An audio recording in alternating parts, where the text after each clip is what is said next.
हाँ जी, वाहिगुरू जी का खालसा वाहिगुਰੂ जी की फतेह। दास दमनदीप ਸਿੰਘ ਖਾਲਸਾ ਲੁਧਿਆਣਾ ਤੋਂ ਆਪ ਜੀ ਦੇ ਸਨਮੁਖ ਇੱਕ ਵਾਰ ਫਿਰ ਦੁਬਾਰਾ ਇਸ ਵਾਰ ਆਪ ਜੀ ਦੇ ਸਾਹਮਣੇ ਲੈ ਕੇ ਆਏ ਆ ਨਵਾਂ ਇਸ਼ੂ ਜੋ ਕਿ ਭੀਖ ਮੰਗਣ ਦੇ ਵਿਰੋਧ ਦੇ ਵਿੱਚ ਇੱਕ ਵੀਰ ਹੈ, ਨੌਜਵਾਨ ਹੈ, ਜਿਨੇ ਇਹ ਮੁੱਦਾ ਚੱਕਿਆ। ਪਿਛਲੇ 1 ਸਾਲ ਤੋਂ ਉੱਤੇ ਕੰਮ ਕਰ ਰਿਹਾ ਵੀਰ। ਆਓ ਤੁਹਾਨੂੰ ਰੂਬਰੂ ਕਰਾਨੇ ਆ ਉਸ ਵੀਰ ਦੇ ਨਾਲ। ਵਾਹਿਗੁਰੂ ਜੀ ਕਾ ਖਾਲਸਾ ਵਾਹਿਗੁਰੂ ਜੀ ਕੀ ਫਤਿਹ। ਸਿੰਘ ਸਾਹਿਬ ਜੀ, ਤੁਸੀਂ ਜਿਸ ਚੀਜ਼ ਤੇ ਕੰਮ ਕਰ ਰਹੇ ਹੋ ਤੇ ਕਿੱਥੇ ਤੱਕ ਤੁਹਾਨੂੰ ਪ੍ਰਾਪਤੀ ਹੋਈ ਹੈ, ਕਿਵੇਂ ਤੁਸੀਂ ਸ਼ੁਰੂ ਕੀਤਾ ਤੇ ਆਪਣੇ ਬਾਰੇ ਵੀ ਮੁੱਢਲੀ ਜਾਣਕਾਰੀ ਤੁਸੀਂ ਜ਼ਰੂਰ ਦਿਓ। ਮੇਰਾ ਨਾਮ ਗੁਰਜਿੰਦਰ ਸਿੰਘ ਹੈ ਜੀ। ਮੈਂ ਅਮਨੀਸ਼ਨ ਡਿਪੂ ਦੇ ਵਿੱਚ ਸਰਵਿਸ ਕਰਦਾ ਤੇ ਮੇਰੀ ਡਿਊਟੀ ਹੁਸ਼ਿਆਰਪੁਰ ਡਿਸਟ੍ਰਿਕਟ ਦੇ ਦਸੂਹਾ ਟਾਊਨ ਦੇ ਵਿੱਚ ਹੈ। ਤੇ ਇਹ ਜੋ ਕੰਮ ਹੈ ਭੀਖ ਮੰਗਣ ਦੇ ਖਿਲਾਫ ਜਿਹੜੀ ਮੈਂ ਆਵਾਜ਼ ਸ਼ੁਰੂ ਕੀਤੀ ਹੋਈ ਆ, ਇਹ ਪਿਛਲੇ ਲਗਭਗ 1 ਸਾਲ ਤੋਂ ਆ ਜੀ। ਪਹਿਲਾਂ ਮੈਂ ਇਸ ਚੀਜ਼ ਤੇ ਇਹ ਸਰਚ ਕੀਤੀ ਹੈ ਕਿ ਇਹ ਕੰਮ ਹੋ ਕਿਉਂ ਰਿਹਾ। ਉਹਨਾਂ ਲੋਕਾਂ ਦੇ ਵਿੱਚ ਜਾ ਕੇ ਮੈਂ ਕਾਫੀ ਜ਼ਿਆਦਾ ਉਹਨਾਂ ਦੇ ਨਾਲ ਗੱਲਾਂ ਬਾਤਾਂ ਕੀਤੀਆਂ ਤੇ ਮੈਨੂੰ ਇਹ ਪਤਾ ਲੱਗਾ ਕਿ ਇਹ ਚੀਜ਼ ਗਲਤ ਹੋ ਰਹੀ ਹੈ। ਪਿਛਲੇ ਕਾਫੀ ਟਾਈਮ ਤੋਂ ਇਹ ਚੀਜ਼ ਜੋ ਚੱਲਦੀ ਆ ਰਹੀ ਹੈ। ਸੋ ਇਸ ਚੀਜ਼ ਨੇ ਸਾਡੇ ਸਮਾਜ ਦੇ ਵਿੱਚ ਬਹੁਤ ਜ਼ਿਆਦਾ ਬੁਰਾ ਪ੍ਰਭਾਵ ਪਾਇਆ ਹੋਇਆ। ਇਸ ਦੇ ਨਾਲ ਕਈ ਬੱਚਿਆਂ ਦੀਆਂ ਜ਼ਿੰਦਗੀਆਂ ਖਰਾਬ ਹੋਈਆਂ, ਕਈ ਘਰਾਂ ਦੇ ਵਿੱਚ ਲੁੱਟ ਖੋਹ ਹੋਈ ਹੈ। ਸੋ ਮੇਰਾ ਇਹ ਮਕਸਦ ਸੀ ਕਿ ਇਸ ਚੀਜ਼ ਦੇ ਖਿਲਾਫ ਆਵਾਜ਼ ਚੁੱਕ ਕੇ ਇਸ ਚੀਜ਼ ਨੂੰ ਕੰਟਰੋਲ ਕੀਤਾ ਜਾਵੇ ਜਾਂ ਬਿਲਕੁਲ ਹੀ ਇਸ ਚੀਜ਼ ਨੂੰ ਖਤਮ ਕੀਤਾ ਜਾਵੇ। ਤੁਸੀਂ ਇਹ ਸਟਾਰਟਿੰਗ ਕਿੱਥੋਂ ਕੀਤੀ? ਮੈਂ ਇਸ ਮੁਹਿੰਮ ਦੀ ਸਟਾਰਟਿੰਗ ਡਿਸਟ੍ਰਿਕਟ ਹੁਸ਼ਿਆਰਪੁਰ ਤੋਂ ਕੀਤੀ ਹੈ। ਜਸੇਰੀ ਦੇ ਵਿੱਚ ਮੇਰੀ ਡਿਊਟੀ ਹੈ। ਉੱਥੋਂ ਸਟਾਰਟਿੰਗ ਕਰਨ ਤੋਂ ਬਾਅਦ ਮੈਂ ਆਪਣੇ ਹੋਮ ਟਾਊਨ ਡਿਸਟ੍ਰਿਕਟ ਗੁਰਦਾਸਪੁਰ ਦੇ ਵਿੱਚ ਇਸ ਚੀਜ਼ ਨੂੰ ਲੈ ਕੇ ਗਿਆ ਤੇ ਸਾਰੀ ਸੰਗਤ ਨੇ ਜਿਨ੍ਹਾਂ ਨੂੰ ਵੀ ਮੈਂ ਮਿਲਿਆ, ਸਾਰਿਆਂ ਨੇ ਮੇਰੀ ਬਹੁਤ ਜ਼ਿਆਦਾ ਸਪੋਰਟ ਕੀਤੀ ਹੈ ਕਿ ਇਹ ਬਿਲਕੁਲ ਸਹੀ ਆਵਾਜ਼ ਹੈ ਤੇ ਅਸੀਂ ਤੁਹਾਡੇ ਨਾਲ ਹੈ ਇਸ ਚੀਜ਼ ਨੂੰ ਕੰਟਰੋਲ ਕਰਨ ਦੇ ਵਿੱਚ। ਤੁਹਾਨੂੰ ਪਹਿਲੀ ਵਾਰ ਕਦੋਂ ਮਹਿਸੂਸ ਹੋਇਆ ਕਿ ਭੀਖ ਮੰਗਣਾ ਇੱਕ ਬਹੁਤ ਹੀ ਗਲਤ ਗੱਲ ਹੈ ਤੇ ਇਹਦੇ ਵਿਰੁੱਧ ਆਪਾਂ ਨੂੰ ਇੱਕ ਮੁਹਿੰਮ ਤਿਆਰ ਕਰਨੀ ਚਾਹੀਦੀ ਹੈ? ਇਹ ਅੱਜ ਤੋਂ ਤਕਰੀਬਨ 1 ਸਾਲ ਪਹਿਲਾਂ ਮੇਰੇ ਮਨ ਦੇ ਵਿੱਚ ਆਇਆ ਕਿ ਜੋ ਛੋਟੇ ਛੋਟੇ ਬੱਚੇ ਭੀਖ ਮੰਗਦੇ ਆ, ਇਹਦਾ ਕਾਰਨ ਕੀ ਹੈ, ਕਿਉਂ ਮੰਗਦੇ, ਇਹਨਾਂ ਨੂੰ ਕੀ ਲੋੜ ਹੈ ਮੰਗਣ ਦੀ। ਤੇ ਇਸੇ ਚੀਜ਼ ਦੇ ਉੱਤੇ ਮੈਂ ਸਰਚ ਕਰਦਾ ਹੋਇਆ ਜਦੋਂ ਉਹਨਾਂ ਦੇ ਮਾਤਾ ਪਿਤਾ ਨੂੰ ਮਿਲਿਆ ਤਾਂ ਮੈਨੂੰ ਪਤਾ ਲੱਗਾ ਕਿ ਉਹ ਤੇ ਇਹਨਾਂ ਦੀ ਸਿਰਫ ਜ਼ਿੰਦਗੀ ਖਰਾਬ ਕਰ ਰਹੇ ਆ। ਉਸ ਤੋਂ ਬਾਅਦ ਵਿੱਚ ਜੋ ਵਾਰਦਾਤਾਂ ਸੁਣਨ ਨੂੰ ਮਿਲਦੀਆਂ ਸੀ ਕਿ ਕੋਈ ਫਲਾਣੇ ਨਗਰ ਦੇ ਵਿੱਚ ਮੰਗਣ ਆਇਆ ਤੇ ਲੁੱਟ ਕੇ ਲੈ ਗਿਆ, ਤੇ ਮੇਰੇ ਮਨ ਨੂੰ ਇਸ ਚੀਜ਼ ਦੀ ਬਹੁਤ ਠੇਸ ਲੱਗਦੀ ਸੀ ਕਿ ਇਹ ਸਾਡੇ ਕਾਰਨ ਹੀ ਇਸ ਚੀਜ਼ ਨੂੰ ਵਾਧਾ ਮਿਲ ਰਿਹਾ ਹੈ। ਜੇ ਅਸੀਂ ਚਾਹੀਏ ਤਾਂ ਇਸ ਚੀਜ਼ ਨੂੰ ਕੰਟਰੋਲ ਕਰ ਸਕਦੇ ਹਾਂ। ਵੈਸੇ ਫਿਰ ਤੁਸੀਂ ਸੋਚਿਆ ਕਿ ਇਹ ਇਸ ਬਾਰੇ ਵੀ ਇਹਨੂੰ ਕਿੱਦਾਂ ਕੰਟਰੋਲ ਕੀਤਾ ਜਾ ਸਕਦਾ ਹੈ, ਜਾਂ ਫਿਰ ਤੁਸੀਂ ਕਿੰਨਾ ਕੁ ਹੱਦ ਤੱਕ ਇਹਨੂੰ ਕੰਟਰੋਲ ਕਰਨ ਦੀ ਯਤਨ ਕਰ ਚੁੱਕੇ ਹੋ, ਜਾਂ ਕੀ ਪ੍ਰਾਪਤੀ ਹੋਈ ਹੈ ਤੇ ਕਿੱਦਾਂ ਇਹਨੂੰ ਕੰਟਰੋਲ ਕੀਤਾ ਜਾ ਸਕਦਾ ਹੈ? ਤੁਸੀਂ ਇਸ ਤੇ ਆਪਣੀ ਸੋਚ ਜ਼ਰੂਰ ਦਿਓ। ਮੈਂ ਪਿਛਲੇ 6 ਮਹੀਨਿਆਂ ਤੋਂ ਜੋ ਲੋਕ ਭੀਖ ਮੰਗ ਰਹੇ ਨੇ ਇਹਨਾਂ ਦੇ ਨਾਲ ਗੱਲਬਾਤ ਕਰਨ ਦੀ ਕੋਸ਼ਿਸ਼ ਕੀਤੀ ਹੈ, ਪਰ ਉਹਨਾਂ ਮੈਨੂੰ ਬਿਲਕੁਲ ਸਿਰੇ ਤੋਂ ਨਕਾਰਿਆ। ਉਹ ਬੋਲਦੇ ਕਿ ਨਹੀਂ, ਅਸੀਂ ਇਹ ਕੰਮ ਕਰਨਾ ਹੀ ਕਰਨਾ ਹੈ। ਸੋ ਮੈਂ ਸੋਚਿਆ ਕਿ ਇਹਨਾਂ ਦੇ ਨਾਲ ਗੱਲ ਕਰਨੋਂ ਚੰਗਾ ਕਿ ਮੈਂ ਸੰਗਤ ਨੂੰ ਅਵੇਅਰਨੈਸ ਕਰਾਂ ਕਿ ਸਾਨੂੰ ਇਸ ਚੀਜ਼ ਦੇ ਬਾਰੇ ਸੋਚਣਾ ਚਾਹੀਦਾ। ਸਾਨੂੰ ਇਹਨਾਂ ਲੋਕਾਂ ਨੂੰ ਭੀਖ ਨਹੀਂ ਦੇਣੀ ਚਾਹੀਦੀ। ਅਸੀਂ ਇਹਨਾਂ ਲੋਕਾਂ ਨੂੰ ਭੀਖ ਦੇਣੀ ਬੰਦ ਕਰਾਂਗੇ। ਕੁਝ ਟਾਈਮ ਬਾਅਦ ਟਾਈਮ ਇਹੋ ਜਿਹਾ ਆਏਗਾ ਕਿ ਇਹਨਾਂ ਲੋਕਾਂ ਨੂੰ ਵੀ ਅਹਿਸਾਸ ਹੋਏਗਾ ਕਿ ਸਾਨੂੰ ਭੀਖ ਨਹੀਂ ਮਿਲ ਰਹੀ, ਸਾਨੂੰ ਕੰਮ ਕਰਕੇ ਹੀ ਖਾਣਾ ਪੈਣਾ। ਸੋ ਮੈਂ ਸੰਗਤ ਨੂੰ ਅਵੇਅਰਨੈਸ ਕਰਨਾ ਸ਼ੁਰੂ ਕੀਤਾ ਤੇ ਕਾਫੀ ਜ਼ਿਆਦਾ ਸਪੋਰਟ ਮਿਲ ਰਹੀ ਹੈ। ਤੇ ਮੈਂ ਹੁਣ ਕੋਸ਼ਿਸ਼ ਕਰ ਰਿਹਾ ਕਿ ਮੈਂ ਕਿਸੇ ਵੱਡੀ ਸੰਸਥਾ ਦੇ ਨਾਲ ਜੁੜ ਕੇ, ਵਧੀਆ ਜਥੇਬੰਦੀ ਦੇ ਨਾਲ ਜੁੜ ਕੇ ਇਸ ਚੀਜ਼ ਨੂੰ ਉੱਪਰ ਤੱਕ ਲੈ ਕੇ ਜਾਵਾਂ ਤਾਂ ਕਿ ਜੋ ਮੇਰੀ ਆਵਾਜ਼ ਹੈ ਉਹ ਘਰ ਘਰ ਤੱਕ ਜਾਵੇ ਤੇ ਇਹ ਚੀਜ਼ ਕੰਟਰੋਲ ਹੋ ਸਕੇ। ਜੀ, ਅਸੀਂ ਤੁਹਾਡੇ ਨਾਲ ਹਾਂ ਸਿੰਘ ਸਾਹਿਬ, ਤੇ ਅਸੀਂ ਸ਼ਲਾਘਾ ਕਰਦੇ ਹਾਂ ਤੁਹਾਡਾ ਇੰਨਾ ਵਧੀਆ ਐਫਰਟ ਹੈ। ਤੁਸੀਂ ਇਸ ਚੀਜ਼ ਤੇ ਕੰਮ ਕਰ ਰਹੇ ਹੋ ਕਿਉਂਕਿ ਇਹ ਜਿਹੜਾ ਭੀਖ ਮੰਗਣ ਦਾ ਸਿਸਟਮ ਚੱਲਿਆ ਹੋਇਆ ਹੈ, ਇੱਕ ਬਹੁਤ ਹੀ ਫੈਲਿਆ ਹੋਇਆ, ਇਹਦਾ ਦਾਇਰਾ ਬਹੁਤ ਹੈ ਤੇ ਇਹਦੇ ਵਿੱਚ ਜਿਵੇਂ ਛੋਟੇ ਛੋਟੇ ਬੱਚਿਆਂ ਨੂੰ ਨਸ਼ੀਲੇ ਪਦਾਰਥ ਦੇ ਕੇ ਉਹਨਾਂ ਦੇ ਅੰਗ ਪੈਰ ਵੀ ਉਹਨਾਂ ਨੂੰ ਕੱਟਿਆ ਵੱਢਿਆ ਜਾਂਦਾ ਹੈ। ਇਹ ਇੱਕ ਪੂਰੀ ਗੈਂਗਬਾਜੀ ਵਾਲਾ ਕੰਮ ਹੈ। ਇਹ ਛੋਟੀ ਮੋਟੀ ਗੱਲ ਨਹੀਂ, ਬਹੁਤ ਵੱਡੇ ਪੱਧਰ ਦਾ ਇਸ਼ੂ ਹੈ ਜਿਹੜਾ ਜਿਹਨੂੰ ਤੁਸੀਂ ਹੱਥ ਪਾਇਆ। ਮੈਨੂੰ ਨਹੀਂ ਲੱਗਦਾ ਇਸ ਮੁੱਦੇ ਤੇ ਪਹਿਲਾਂ ਕਿਸੇ ਨੇ ਇਦਾਂ ਆਵਾਜ਼ ਉਠਾਈ ਹੈ। ਤਾਂ ਇਸ ਚੀਜ਼ ਦੇ ਤੁਸੀਂ ਸ਼ਲਾਘਾ ਦੇ ਪਾਤਰ ਹੋ। ਅਸੀਂ ਤੇ ਸਾਡੀ ਜਥੇਬੰਦੀ ISF ਇੰਟਰਨੈਸ਼ਨਲ ਸਿੱਖ ਫੈਡਰੇਸ਼ਨ ਤੁਹਾਡੇ ਨਾਲ ਹੈ, ਹਰ ਤਰ੍ਹਾਂ ਤੁਹਾਡੇ ਨਾਲ ਹੈ। ਅਸੀਂ ਜਿੱਥੇ ਤੁਸੀਂ ਕਹੋਗੇ ਉੱਥੇ ਮੌਜੂਦ ਵੀ ਹੋਵਾਂਗੇ। ਜੇ ਕਿਤੇ ਕੋਈ ਮਾਇਆ ਦੀ ਲੋੜ ਪੈਂਦੀ ਹੈ ਤਾਂ ਕਿਸੇ ਜਿਵੇਂ ਪੋਸਟਰ ਛਾਪਨੇ ਆ ਜਾਂ ਜਿਵੇਂ ਵੀ ਇਨ ਫਿਊਚਰ ਇਹਨੂੰ ਵਰਕ ਕਰਦੇ ਹਾਂ ਅਸੀਂ ਉਹਦੇ ਲਈ ਵੀ ਤੁਹਾਡੇ ਨਾਲ ਹਾਂ। ਤੇ ਮੈਂ ਇਹ ਦੱਸਣਾ ਚਾਹੁੰਦਾ ਕਿ ਜਿਹੜੀ ਇਹ ਭੀਖ ਮੰਗਣ ਦੀ ਗੱਲਬਾਤ ਚੱਲਦੀ ਆ ਰਹੀ ਹੈ, ਲੋਕ ਛੋਟੇ ਬੱਚਿਆਂ ਨੂੰ ਤੁਸੀਂ ਦੇਖਿਆ ਹੋਵੇਗਾ, ਕੁਝ ਲੇਡੀਜ਼ ਨੇ ਜਿਹੜੀਆਂ ਭੀਖ ਮੰਗਦੀਆਂ ਨੇ ਉਹ ਆਪਣੀ ਗੋਦੀ ਦੇ ਵਿੱਚ ਹੀ ਬੱਚੇ ਨੂੰ ਬੰਨ੍ਹ ਕੇ ਰੱਖਦੀਆਂ ਨੇ। ਬੰਨ੍ਹ ਕੇ ਰੱਖਣ ਤੋਂ ਬਾਅਦ ਉਹ ਬੱਚੇ ਦੇ ਕਿਤੇ ਨਾ ਕਿਤੇ ਕੋਈ ਨਕਲੀ ਜ਼ਖਮ ਬਣਾਏ ਜਾਂਦੇ ਨੇ। ਇਹਨਾਂ ਚੀਜ਼ਾਂ ਤੇ ਪਹਿਲਾਂ ਵੀ ਖੁਲਾਸੇ ਹੋ ਚੁੱਕੇ ਨੇ, ਜਿਵੇਂ ਕਿ ਮੁਰਗੇ ਵਗੈਰਾ ਦੀਆਂ ਆਂਦੜਾਂ ਨੂੰ ਉਹ ਕੱਢ ਕੇ ਉਹਨਾਂ ਦੀਆਂ ਆਂਦੜਾਂ ਦਾ ਕੋਈ ਜ਼ਖਮ ਬਣਾ ਕੇ ਉਹਦੇ ਉੱਤੇ ਨਕਲੀ ਖੂਨ ਲਗਾ ਕੇ ਉਹ ਬਣਾਇਆ ਜਾਂਦਾ, ਨਕਲੀ ਮਾਸ ਲਗਾਇਆ ਜਾਂਦਾ, ਤਾਂ ਕਿ ਜਿਹੜੇ ਲੋਕ ਸਫ਼ਰ ਕਰਦੇ ਆ ਚੌਂਕਾਂ ਦੇ ਵਿੱਚ, ਜਿਨ੍ਹਾਂ ਦੇ ਮਨ 'ਚ ਦਇਆ ਹੁੰਦੀ ਹੈ, ਜਿਹੜੇ ਆਪ ਅਮੀਰ ਨੇ, ਉਹ ਸੋਚਦੇ ਨੇ ਵੀ ਕੁਛ ਨਾ ਕੁਛ ਦਾਨ ਕੀਤਾ ਜਾਵੇ। ਇਹ ਇੱਕ ਬਹੁਤ ਵੱਡੇ ਪੱਧਰ ਦਾ ਬਿਜ਼ਨਸ ਚਲਾਇਆ ਹੋਇਆ ਲੋਕਾਂ ਨੇ। ਇਹ ਇੱਕ ਬਹੁਤ ਹੋਲਡ ਹੈ ਇਹਨਾਂ ਦਾ। ਇਹ ਕਦੀ ਨਹੀਂ ਚਾਹਣਗੇ ਕਿ ਇਹਨਾਂ ਦੇ ਢਿੱਡ ਤੇ ਲੱਤ ਵੱਜੇ, ਤੇ ਇਸ ਕਰਕੇ ਇਹ ਸਾਡਾ ਸਹਿਯੋਗ ਕਦੀ ਨਹੀਂ ਕਰਨਗੇ ਜੇ ਅਸੀਂ ਡਾਇਰੈਕਟਲੀ ਇਹਨਾਂ ਨਾਲ ਜਾ ਕੇ ਇਨਵੋਲਵਡ ਹੋਈਏ। ਤੁਸੀਂ ਇਸ ਬਾਬਤ ਕੀ ਕਹਿਣਾ ਚਾਹੁੰਦੇ ਹੋ? ਬਿਲਕੁਲ ਇਹ ਸਹੀ ਗੱਲ ਹੈ। ਜੇ ਅਸੀਂ ਇਹਨਾਂ ਨੂੰ ਜਾ ਕੇ ਸਮਝਾਉਣ ਦੀ ਕੋਸ਼ਿਸ਼ ਕਰਦੇ ਹਾਂ ਤੇ ਉਹ ਅੱਗੋਂ ਸਾਨੂੰ ਆਪਣੀਆਂ ਦੁੱਖ ਕਹਾਣੀਆਂ ਝੂਠੀਆਂ ਬਣਾ ਕੇ ਦੱਸਦੇ ਆ। ਜੇ ਮੰਨ ਲਓ ਕਿਸੇ ਨੌਜਵਾਨ ਨੂੰ ਆਪਾਂ ਬੋਲਦੇ ਹਾਂ ਕਿ ਬਈ ਤੂੰ ਭੀਖ ਨਾ ਮੰਗੇ, ਤੇਰੇ ਵਾਸਤੇ ਗਲਤ ਆ, ਤੂੰ ਕੰਮ ਕਰਕੇ ਖਾ ਸਕਦਾ, ਤੇ ਉਹ ਅੱਗੋਂ ਸਾਨੂੰ ਇਹ ਦੱਸਦਾ ਕਿ 300 ਰੁਪਏ ਦਿਹਾੜੀ ਹੈ ਤੇ 300 ਰੁਪਏ ਦੇ ਵਿੱਚ ਕੀ ਬਣਦਾ ਹੈ। ਸਾਧ ਸੰਗਤ ਜੀ, ਉਸ ਨੌਜਵਾਨ ਭਿਖਾਰੀ ਨੂੰ ਕੰਮ ਕਰਕੇ 300 ਰੁਪਇਆ ਕਮਾਉਣਾ ਔਖਾ ਲੱਗਦਾ ਹੈ ਕਿ ਭੀਖ ਮੰਗ ਕੇ 120 ਰੁਪਏ 150 ਰੁਪਇਆ ਕਮਾਉਣਾ ਉਹਨੂੰ ਬਹੁਤ ਵਧੀਆ ਲੱਗਦਾ, ਜੋ ਕਿ ਬਹੁਤ ਜ਼ਿਆਦਾ ਮਾੜੀ ਗੱਲ ਹੈ, ਘਟੀਆ ਸੋਚ ਹੈ। ਇਹ ਜੋ ਲੋਕ ਭੀਖ ਮੰਗਦੇ ਆ ਇਹ ਸਿਰਫ ਆਪਣੀ ਘਟੀਆ ਸੋਚ ਕਰਕੇ ਹੀ ਮੰਗਦੇ ਆ, ਤੇ ਜੋ ਗੈਂਗ ਜਾਂ ਗਿਰੋਹ ਬੱਚਿਆਂ ਤੋਂ ਭੀਖ ਮੰਗਵਾਉਂਦੇ ਆ ਉਹਨਾਂ ਦੀ ਵੀ ਬਿਲਕੁਲ ਘਟੀਆ ਸੋਚ ਹੈ। ਸਾਧ ਸੰਗਤ ਜੀ, ਕਈ ਵਾਰ ਤੇ ਉਹਨਾਂ ਬੱਚਿਆਂ ਨੂੰ ਪਤਾ ਵੀ ਨਹੀਂ ਹੁੰਦਾ ਕਿ ਅਸੀਂ ਕੌਣ ਆ ਤੇ ਕਿੱਥੇ ਆ ਤੇ ਕੀ ਕਰ ਰਹੇ ਆ। ਇਹ ਸਾਡੇ ਸਾਰਿਆਂ ਦਾ ਹੀ ਸਹਿਯੋਗ ਬਣਦਾ, ਸਾਡੇ ਸਾਰਿਆਂ ਦਾ ਹੀ ਇਹ ਉਪਰਾਲਾ ਹੋਣਾ ਚਾਹੀਦਾ ਕਿ ਜੇ ਅਸੀਂ ਇਸ ਚੀਜ਼ ਨੂੰ ਕੰਟਰੋਲ ਕਰਨਾ ਚਾਹੀਏ ਤੇ ਕਰ ਸਕਦੇ ਹਾਂ। ਅਸੀਂ ਬਿਲਕੁਲ ਭੀਖ ਦੇਣੀ ਬੰਦ ਕਰ ਦਈਏ। ਜੋ ਘਟਨਾਵਾਂ ਹੁੰਦੀਆਂ ਭੀਖ ਮੰਗਣ ਆਏ ਲੋਕਾਂ ਵੱਲੋਂ, ਲੁੱਟਾਂ ਖੋਹਾਂ ਹੁੰਦੀਆਂ, ਉਹ ਵੀ ਕੰਟਰੋਲ ਹੋਣਗੀਆਂ ਤੇ ਇਹਨਾਂ ਲੋਕਾਂ ਤੇ ਵੀ ਕਾਫੀ ਹੱਦ ਤੱਕ ਕੰਟਰੋਲ ਹੋਏਗਾ। ਇਹ ਕੰਮ ਕਰਕੇ ਖਾਣਗੇ। ਸਾਧ ਸੰਗਤ ਜੀ, ਸੋ ਸੰਗਤ ਜੀ, ਤੁਸੀਂ ਦੇਖੋ ਕਿ ਇਹਨਾਂ ਨਾਲ ਗੱਲ ਕਰੇ ਦਾ ਕੋਈ ਫਾਇਦਾ ਨਹੀਂ ਲੋਕਾਂ ਨਾਲ ਜਿਹੜੇ ਭੀਖ ਮੰਗਦੇ ਨੇ, ਕਿਉਂਕਿ ਇਹਨਾਂ ਦੀ ਹੈਬਿਟ ਬਣ ਚੁੱਕੀ, ਆਦਤ ਬਣ ਚੁੱਕੀ ਹੈ। ਇਹਨਾਂ ਨੂੰ ਈਜ਼ੀ ਲੱਗਦਾ ਹੈ ਕਿ ਭੀਖ ਮੰਗਣਾ। ਉਲਟਾ ਇਹਨਾਂ ਦੇ ਉੱਪਰ ਦਬਾਅ ਵੀ ਹੁੰਦਾ ਹੈ। ਇਹਨਾਂ ਦੇ ਕੋਈ ਲੀਡਰ ਹੁੰਦੇ ਨੇ, ਪੂਰੀ ਗੈਂਗਬਾਜੀ ਚੱਲਦੀ ਹੈ ਇਹਨਾਂ ਦੀ, ਤੁਸੀਂ ਜਾਣਦੇ ਹੋ, ਮੱਚ ਅਵੇਅਰ ਹੋ। ਸੋ ਅਸੀਂ ਇਹ ਸੋਚਿਆ ਕਿ ਅਸੀਂ ਇਹਨੂੰ ਰੋਕ ਕਿਵੇਂ ਸਕਦੇ ਹਾਂ। ਉਹਦੇ ਲਈ ਅਸੀਂ ਲੋਕਾਂ ਨੂੰ ਅਵੇਅਰ ਕਰ ਸਕਦੇ ਹਾਂ ਕਿ ਤੁਸੀਂ ਭੀਖ ਦੇਣਾ ਬੰਦ ਕਰੋ, ਕਿਉਂਕਿ ਦੁਕਾਨਦਾਰੀ ਤਦ ਤੱਕ ਚੱਲਦੀ ਹੈ ਜਦ ਤੱਕ ਕੋਈ ਗਾਹਕ ਆਉਂਦਾ ਹੈ। ਜੇ ਗਾਹਕ ਆਣੇ ਬੰਦ ਹੋ ਜਾਣ, ਦੁਕਾਨਾਂ ਆਪੇ ਬੰਦ ਹੋ ਜਾਂਦੀਆਂ ਨੇ। ਸੋ ਸਾਨੂੰ ਲਾਅ ਦੇ ਅਕੋਰਡਿੰਗ ਜੇ ਸੋਚਿਆ ਜਾਵੇ ਤਾਂ ਭੀਖ ਮੰਗਣਾ ਵੀ ਇੱਕ ਜੁਰਮ ਹੈ। ਛੋਟੇ ਬੱਚਿਆਂ ਨੂੰ ਧੁੱਪਾਂ ਦੇ ਵਿੱਚ ਲੈ ਕੇ, ਉਹ ਬੱਚਾ ਪਤਾ ਨਹੀਂ ਕਿਹਦਾ ਹੁੰਦਾ, ਉਹਨਾਂ ਦਾ ਆਪਣਾ ਹੁੰਦਾ ਵੀ ਹੈ ਕਿ ਨਹੀਂ ਹੁੰਦਾ, ਤੇ ਇਹ ਸਮਾਜ ਨੂੰ ਵੀ ਦੂਸ਼ਿਤ ਕਰਦੀ ਹੈ ਇਹ ਚੀਜ਼। ਭੀਖ ਮੰਗਣ ਵਾਲੇ ਜਦੋਂ ਭੀਖ ਮੰਗਦੇ ਨੇ, ਇਹ ਇੱਕ ਹੋਰ ਤਰ੍ਹਾਂ ਦਾ ਐਟਮੋਸਫੀਅਰ ਜਿਹਾ ਬਣਦਾ ਹੈ। ਅੱਜ ਕੱਲ੍ਹ ਜ਼ਮਾਨਾ ਬਹੁਤ ਆਪਾਂ ਕਹਿੰਦੇ ਆ ਵੀ ਡਿਜੀਟਲ ਬਣ ਗਿਆ ਜੀ, ਆਹ ਏਰੀਏ ਸਾਡੀ ਤਰੱਕੀ ਕਰ ਗਏ ਨੇ, ਅੱਜ ਕੱਲ੍ਹ ਆਹ ਹੋ ਗਿਆ, ਮੀਡੀਆ ਆ ਗਿਆ, ਲਾਈਕ ਦੈਟ, ਬਹੁਤ ਕੁਝ ਅਸੀਂ ਕਹਿੰਦੇ ਹਾਂ। ਪਰ ਇਹ ਸਾਡੀ ਤਰਾਸਦੀ ਹੈ ਕਿ ਅੱਜ ਵੀ ਜੋ ਲੋਕ ਚੌਂਕਾਂ ਦੇ ਵਿੱਚ ਭੀਖ ਮੰਗਦੇ ਨੇ ਉਹਨਾਂ ਨੂੰ ਅਸੀਂ ਅੱਜ ਵੀ ਭੀਖ ਦੇ ਰਹੇ ਹਾਂ, ਜਦ ਕਿ ਸੱਚਾਈ ਉਹਦੇ ਪਿੱਛੇ ਕੁਝ ਹੋਰ ਹੁੰਦੀ ਹੈ।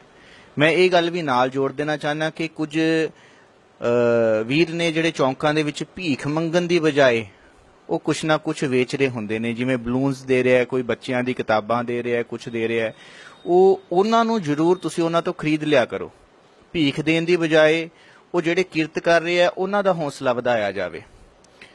ਤੇ ਤੁਹਾਨੂੰ ਨਹੀਂ ਲੱਗਦਾ ਕਿ ਜਿਹੜੇ ਇਹ ਭੀਖ ਮੰਗਦੇ ਨੇ ਵੀ ਜੇ ਇਹਨਾਂ ਦੀ ਰੋਜ਼ਗਾਰ ਭੀਖ ਮੰਗਣ ਵਾਲੀ ਜਾਵੇਗੀ ਤੇ ਇਹਨਾਂ ਦੇ ਹੋਰ ਕੋਈ ਰੋਜ਼ਗਾਰ ਦਾ ਵੀ ਪ੍ਰਬੰਧ ਹੋਣਾ ਚਾਹੀਦਾ? ਇਹਦੇ ਬਾਬਤ ਤੁਸੀਂ ਕੀ ਸੋਚਿਆ? ਜੋ ਲੋਕ ਭੀਖ ਮੰਗਦੇ ਨੇ, ਛੋਟੇ ਬੱਚਿਆਂ ਦੀ ਗੱਲ ਨਹੀਂ ਅਜੇ ਮੈਂ ਕਰੂੰਗਾ, ਜਵਾਨ ਤੋਂ ਸ਼ੁਰੂ ਕਰਦਾ ਹਾਂ। ਜੋ ਜਵਾਨ ਬੰਦੇ ਜਾਂ ਬਜ਼ੁਰਗ ਬਾਬੇ ਭੀਖ ਮੰਗਦੇ ਨੇ, ਸਾਧ ਸੰਗਤ ਜੀ, ਜਿਹੜਾ ਬੰਦਾ ਭੀਖ ਮੰਗ ਸਕਦਾ ਉਹ ਕੰਮ ਵੀ ਮੰਗ ਸਕਦਾ। ਜੇ ਉਹ ਬੰਦਾ ਨੌਜਵਾਨ ਬੰਦਾ ਕਿਸੇ ਸਕੂਟਰ ਮਕੈਨਿਕ ਦੀ ਦੁਕਾਨ ਤੇ ਜਾ ਕੇ ਜੇ ਉਹ ਬੋਲੂਗਾ ਕਿ ਵੀਰ ਜੀ ਭਾਜੀ ਮੈਨੂੰ ਕੰਮ ਦਿਓ, ਜੇ ਉਹ ਦੁਕਾਨਦਾਰ ਉਹਨੂੰ ਪਹਿਲੇ ਦਿਨ ਕੰਮ ਨਹੀਂ ਦਿੰਦਾ, ਦੂਜੇ ਦਿਨ ਕੰਮ ਨਹੀਂ ਦਿੰਦਾ, ਤੀਜੇ ਦਿਨ ਉਹ ਦੁਕਾਨਦਾਰ ਜ਼ਰੂਰ ਸੋਚੂਗਾ ਵੀ ਇਹ ਬੰਦਾ ਮੇਰੇ ਕੋਲ ਕੰਮ ਮੰਗਣ ਆਉਂਦਾ, ਇਹਨੂੰ ਕੰਮ ਦੀ ਲੋੜ ਹੈ, ਇਹਨੂੰ ਕੰਮ ਦਿੱਤਾ ਜਾਵੇ। ਤੇ ਸਾਧ ਸੰਗਤ ਜੀ ਉਹਨੂੰ ਕੰਮ ਜ਼ਰੂਰ ਦੇਵੇਗਾ, ਉਹਨੂੰ ਕੰਮ ਤੇ ਰੱਖੇਗਾ, ਉਹਨੂੰ ਜੋ ਵੀ ਉਹਦਾ ਮਹੀਨੇ ਦਾ ਸਰਦਾ ਬੰਦਾ ਹੋਊਗਾ ਉਹਨੂੰ ਦੇਏਗਾ, ਉਹਦਾ ਹੱਕ ਨਹੀਂ ਮਾਰੇਗਾ। ਤੇ ਹੱਕ ਨਾ ਖਾਣਾ, ਕਿਰਤ ਕਰਕੇ ਖਾਣਾ ਬਹੁਤ ਵਧੀਆ ਗੱਲ ਹੈ। ਧੰਨ ਸ਼੍ਰੀ ਗੁਰੂ ਨਾਨਕ ਦੇਵ ਜੀ ਨੇ ਕਲਯੁਗ ਦੇ ਵਿੱਚ ਆ ਕੇ ਇਹੀ ਸੰਦੇਸ਼ ਸਾਨੂੰ ਦਿੱਤਾ ਹੈ ਕਿ ਕਿਰਤ ਕਰੋ ਤੇ ਵੰਡ ਛਕੋ ਤੇ ਨਾਮ ਜਪੋ। ਤੁਸੀਂ ਨਾਮ ਜਪਦਿਆਂ ਕਿਰਤ ਵੀ ਕਰੀ ਜਾਣੀ ਹੈ, ਤੇ ਕਿਰਤ ਕਰਕੇ ਜੋ ਤੁਹਾਨੂੰ ਮਾਇਆ ਆ ਰਹੀ ਹੈ, ਜਿਸ ਨਾਲ ਤੁਸੀਂ ਗ੍ਰਸਤੀ ਘਰ ਜੀਵਨ ਚਲਾਉਣਾ ਹੈ, ਉਹਦੇ ਵਿੱਚੋਂ ਹੀ ਤੁਸੀਂ ਦਸਵੰਧ ਵੀ ਕੱਢ ਕੇ ਕਿਸੇ ਗਰੀਬ ਦੀ ਝੋਲੀ ਦੇ ਵਿੱਚ ਪਾਣਾ ਹੈ। ਗਰੀਬ ਦਾ ਮੂੰਹ ਗੁਰੂ ਦੀ ਗੁਲਕ ਹੁੰਦੀ ਹੈ। ਸਾਨੂੰ ਇਹ ਸੋਚਣ ਦੀ ਲੋੜ ਹੈ ਕਿ ਅਸੀਂ ਭੀਖ ਦੇਣੀ ਬੰਦ ਕਰੀਏ ਤੇ ਰੋਜ਼ ਦੇ 10-10 ਜਾਂ 20-20 ਟੁੱਟਵੇਂ ਪੈਸੇ ਦੇਣ ਦੀ ਬਜਾਏ ਮਹੀਨੇ ਦੇ 300-400 ਜਾਂ ਜਿੰਨੀ ਵੀ ਬਣਦੀ ਹੈ, ਪਤਾ ਨਹੀਂ ਕਿੰਨੇ ਲੋਕਾਂ ਤੋਂ ਲੈਂਦੇ ਹੋਣਗੇ ਪਰ ਡੇ ਦੇ ਵਿੱਚ। ਉਹ ਇੱਕ ਚੌਂਕ ਦੇ ਵਿੱਚ ਕਿੰਨੀਆਂ ਕਾਰ ਪਾਸ ਕਰਦੀਆਂ ਨੇ, ਕਿੰਨੀਆਂ ਕਾਰਾਂ ਪਾਸ ਕਰਦੀਆਂ ਨੇ। ਹਰੇਕ ਤੋਂ ਨਹੀਂ, ਦਿਨ 'ਚ ਘੱਟੋ ਘੱਟ 100 ਬੰਦਾ ਤਾਂ ਉਹਨਾਂ ਨੂੰ ਦਿੰਦਾ ਹੀ ਹੋਏਗਾ। ਕੋਈ 10 ਦਿੰਦਾ ਹੋਏਗਾ, ਕੋਈ 20 ਦਿੰਦਾ ਹੋਏਗਾ। ਬਜਾਏ ਅਜਿਹਾ ਭੀਖ ਦੇਣ ਦੇ ਤੁਸੀਂ ਉਹਨਾਂ ਨੂੰ ਜੇ ਦਾਨ ਕਰਨਾ ਹੀ ਚਾਹੁੰਦੇ ਹੋ, ਜੇ ਤੁਹਾਡੇ ਅੰਦਰ ਦਰਦ ਹੈ ਕੋਈ, ਤਾਂ ਉਹਨਾਂ ਨੂੰ ਕੰਮ ਦਿਓ, ਉਹਨਾਂ ਨੂੰ ਕੋਈ ਨਾ ਕੋਈ ਜੌਬ ਦਿਓ, ਜੌਬ ਆਫਰ ਕਰੋ, ਤਾਂ ਕਿ ਇਹ ਚੀਜ਼ ਨੂੰ ਨੱਥ ਪਾਈ ਜਾ ਸਕੇ। ਬਾਕੀ ਤੁਸੀਂ ਹੋਰ ਕੀ ਕਹਿਣਾ ਚਾਹੋਗੇ ਇਸ ਚੀਜ਼ ਦੇ ਲਈ, ਤੇ ਇਹਨੂੰ ਅੱਗੇ ਕਿਵੇਂ ਤੁਸੀਂ ਸਾਕਾਰ ਰੂਪ ਦੇ ਵਿੱਚ ਦੇਖਦੇ ਹੋ ਤੇ ਕਿਵੇਂ ਇਹਦੇ ਤੇ ਵਰਕ ਕਰਨਾ ਚਾਹੁੰਦੇ ਹੋ, ਇਹ ਚੀਜ਼ਾਂ ਸਾਡੇ ਮੂਹਰੇ ਖੋਲ ਕੇ ਰੱਖੋ। ਸਾਧ ਸੰਗਤ ਜੀ, ਮੇਰੇ ਕੋਲ ਜਿੰਨੀ ਵੀ ਭੀਖ ਮੰਗਣ ਦੇ ਬਾਰੇ ਨੌਲੇਜ ਆ, ਮੈਂ ਆਪ ਜੀ ਨਾਲ ਸ਼ੇਅਰ ਕਰਨੀ ਚਾਹਾਂਗਾ। ਸਾਧ ਸੰਗਤ ਜੀ, ਇਹ ਜੋ ਲੋਕ ਭੀਖ ਮੰਗਦੇ ਨੇ, ਇਹਨਾਂ ਦੇ ਵਿੱਚ ਜੋ ਬੱਚੇ ਹੁੰਦੇ ਆ ਉਹ ਦੋ ਤਰ੍ਹਾਂ ਦੇ ਹੁੰਦੇ ਆ। ਪਹਿਲੇ ਬੱਚੇ ਉਹ ਹੁੰਦੇ ਆ ਜਿਨ੍ਹਾਂ ਦੇ ਮਾਂ-ਬਾਪ ਭੀਖ ਮੰਗਵਾਉਂਦੇ ਆ। ਮੈਂ ਪਿਛਲੇ 6 ਮਹੀਨਿਆਂ ਤੋਂ ਇਹਨਾਂ ਦੇ ਮਾਂ-ਬਾਪ ਨਾਲ ਗੱਲ ਕਰਨ ਦੀ ਕੋਸ਼ਿਸ਼ ਕਰ ਰਿਹਾ ਵੀ ਆਪਣੇ ਬੱਚਿਆਂ ਨੂੰ ਇਹਨਾਂ ਦੀ ਜ਼ਿੰਦਗੀ ਖਰਾਬ ਨਾ ਕਰੋ। ਸਾਡੇ ਬੱਚਾ ਸਾਧ ਸੰਗਤ ਜੀ ਭੀਖ ਮੰਗ ਰਿਹਾ, ਮੈਂ ਉਹਦੇ ਬਾਪ ਨੂੰ ਬੋਲਿਆ ਇਹਨੂੰ ਕਿਸੇ ਸਕੂਲ ਦੇ ਵਿੱਚ ਪਾ। ਉਹ ਬੋਲਦਾ ਕਿ ਨਾ ਤੇ ਸਾਨੂੰ ਇਹਨਾਂ ਨੂੰ ਕੋਈ ਪੜ੍ਹਾਉਣ ਦਾ ਫਾਇਦਾ, ਨਾ ਇਹਨਾਂ ਨੂੰ ਕੋਈ ਕੰਮ ਕਰਾਉਣ ਦਾ ਫਾਇਦਾ। ਸਾਡਾ ਪਿਓ ਭੀਖ ਮੰਗਦਾ ਸੀ, ਅਸੀਂ ਮੰਗਦੇ ਆ ਤੇ ਗਾ ਇਹਨਾਂ ਤੋਂ ਵੀ ਭੀਖ ਮੰਗਵਾਉਣੀ ਆ। ਆਹ ਸੋਚਿਆ ਸਾਧ ਸੰਗਤ ਜੀ ਉਹਨਾਂ ਦੇ ਮਾਂ-ਬਾਪ ਦੀ। ਤੇ ਜਿਹੜੇ ਦੂਜੇ ਬੱਚੇ ਹੁੰਦੇ ਆ ਉਹਨਾਂ ਦੇ ਕੋਲੋਂ ਕੋਈ ਗੈਂਗ, ਕੋਈ ਗਰੋਹ ਭੀਖ ਮੰਗਵਾਉਂਦਾ। ਜਿਹੜੇ ਪਹਿਲੇ ਬੱਚੇ ਹੁੰਦੇ ਆ ਉਹਨਾਂ ਨੂੰ ਤੇ ਇਹ ਪਤਾ ਵੀ ਹੁੰਦਾ ਕਿ ਸਾਡਾ ਮਾਂ-ਪਿਓ ਕੌਣ ਹੈ ਤੇ ਅਸੀਂ ਕੀ ਕਰ ਰਹੇ ਆ, ਤੇ ਦੂਜੇ ਬੱਚਿਆਂ ਨੂੰ ਤੇ ਇਹ ਵੀ ਨਹੀਂ ਪਤਾ ਹੁੰਦਾ ਪਤਾ ਹੈ ਕਿ ਅਸੀਂ ਕੌਣ ਆ ਤੇ ਕਿੱਥੋਂ ਆਏ ਤੇ ਕੀ ਕਰ ਰਹੇ ਆ। ਇਸ ਤੋਂ ਬਾਅਦ ਵਿੱਚ ਸਾਧ ਸੰਗਤ ਜੀ, ਜਿਹੜੇ ਜਵਾਨ ਮੁੰਡੇ ਜਾਂ ਬੰਦੇ ਭੀਖ ਮੰਗਦੇ ਆ, ਤੁਹਾਡੇ ਕੋਲ ਕਦੀ ਕੋਈ ਵੀ ਜਵਾਨ ਮੁੰਡਾ ਜਾਂ ਬੰਦਾ ਭੀਖ ਮੰਗਣ ਆਵੇ, ਤੁਸੀਂ ਇੱਕ ਸਵਾਲ ਪੁੱਛ ਕੇ ਵੇਖਿਓ ਬਈ ਤੂੰ ਮੰਗ ਕਿਉਂ ਰਿਹਾ। ਸਾਧ ਸੰਗਤ ਜੀ, ਉਹ ਤੁਹਾਨੂੰ 20 ਬਹਾਨੇ ਗਿਣਾ ਦੂਗਾ, ਮਾਂ ਹੈ ਨਹੀਂ, ਪਿਓ ਹੈ ਨਹੀਂ, ਆਹ ਮਰ ਗਿਆ, ਉਹ ਮਰ ਗਿਆ, ਪਰ ਇਸ ਗੱਲ ਤੇ ਕਦੀ ਨਹੀਂ ਆਊਗਾ ਕਿ ਮੈਂ ਇਹ ਕੰਮ ਕਰਕੇ ਛੱਡ ਕੇ ਕੋਈ ਕਿਰਤ ਕਰਾਂ, ਕੋਈ ਕੰਮ ਕਰ ਲਾਂ।